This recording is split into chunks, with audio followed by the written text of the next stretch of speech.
Welcome to a deep dive.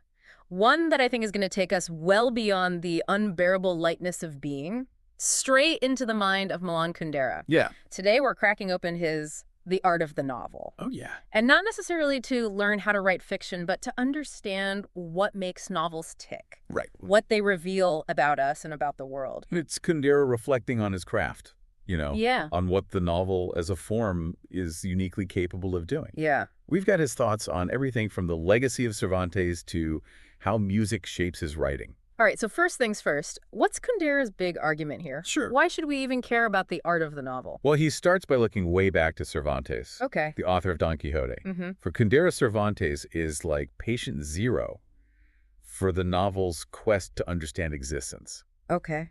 The messy, complicated stuff that science and philosophy can't fully grasp on their own. So novels are like philosophy's cool, more approachable cousin?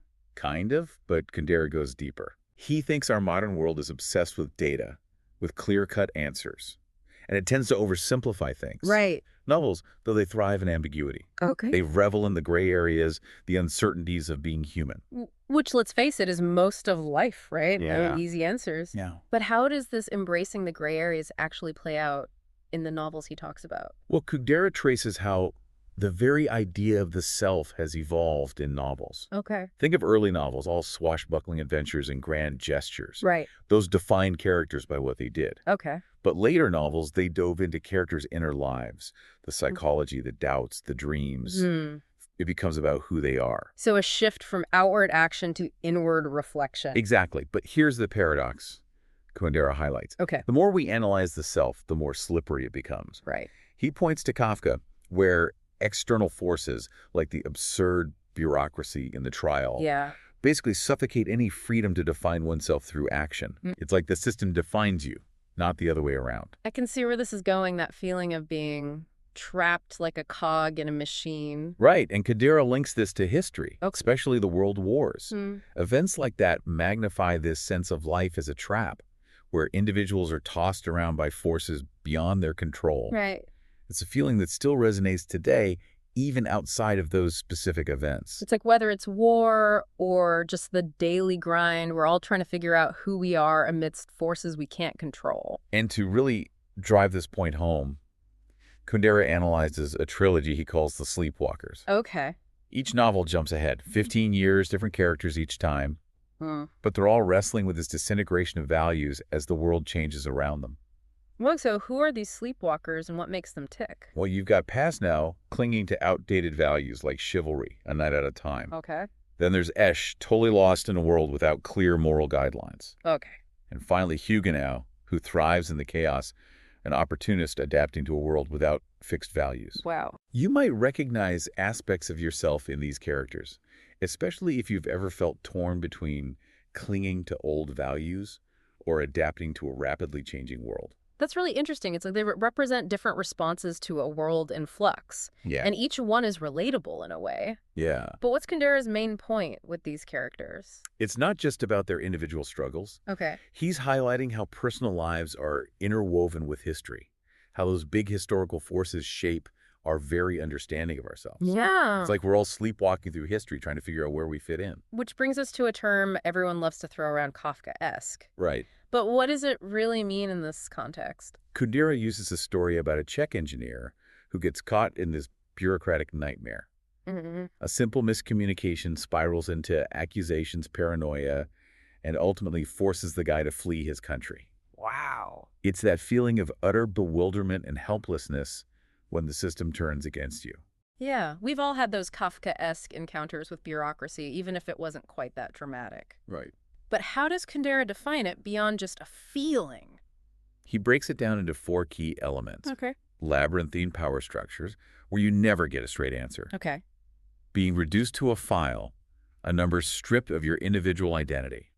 Absurd punishments for accusations you don't even understand. Right. And finally, that blend of horrifying situations with this dark, almost absurd humor. So it's more than just a feeling, it's a whole system designed to grind you down. But is it just about totalitarian regimes? Right. Or is it something broader? That's what's brilliant about Kundera's analysis. Okay. He says the Kafkaesque isn't tied to any one political system. Okay. It's a timeless human experience emerging wherever there's an imbalance of power and bureaucratic overreach. Wow. So any encounter with the faceless institution could be Kafkaesque then? Exactly. Okay. Think about those frustrating experiences with customer service healthcare systems, or even just navigating complex online platforms. It's all about feeling powerless against a system you can't understand or control. Okay, I'm officially starting to see the Kafkaesque everywhere now. But we've only scratched the surface of the art of the novel, right? Right, next time we'll dig into Kundera's personal dictionary of novelistic terms, where he defines things like betrayal and even beauty and knowledge. Beauty and knowledge. Yeah. I'm intrigued. I can't wait to unpack that. Yeah. We left off with that idea of the Kafkaesque, Right. that feeling of being stuck in a system that's bigger than you. Ah. But I'm really curious about Kundera's personal dictionary of terms. Yeah. What's he trying to do with that? It comes from a place of frustration, actually. Okay. Kundera talks about how his novels were being translated and he felt like the nuances were getting lost. Right. He wanted to make sure his key concepts were understood even across languages.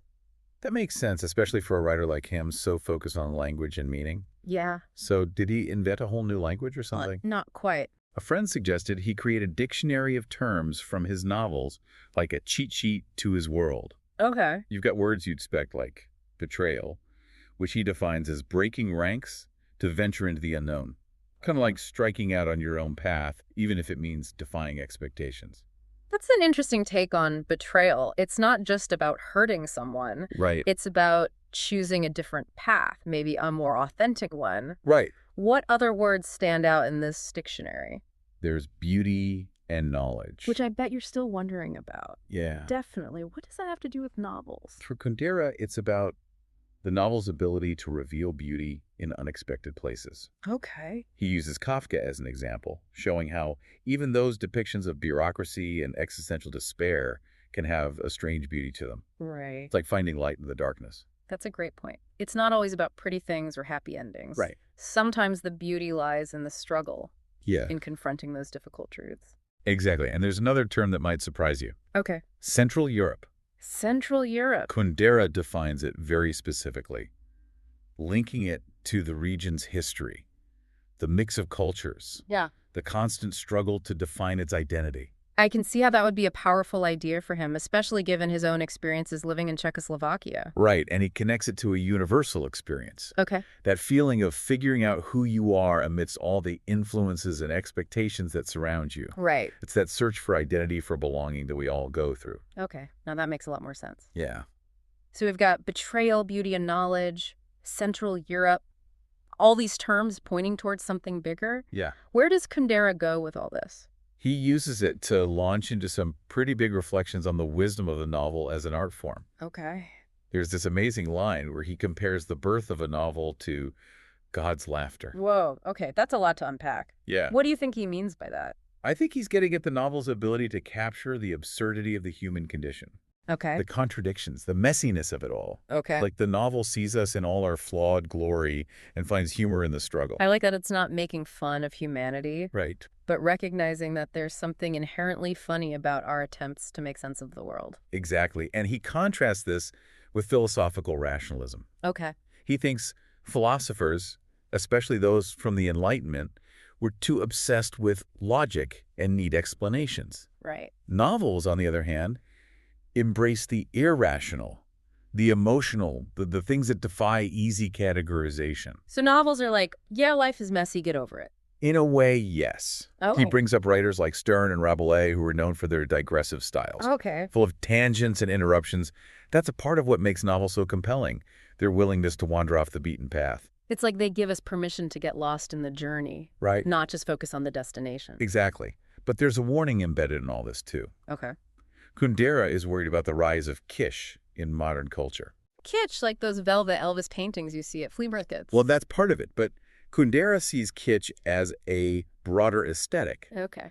It's all about pleasing the masses, avoiding anything controversial or challenging. So it's like a dumbing down of culture, a focus on what's easy to consume. Right, and he connects this to the rise of mass media, which he sees as a force for homogenizing taste and thought.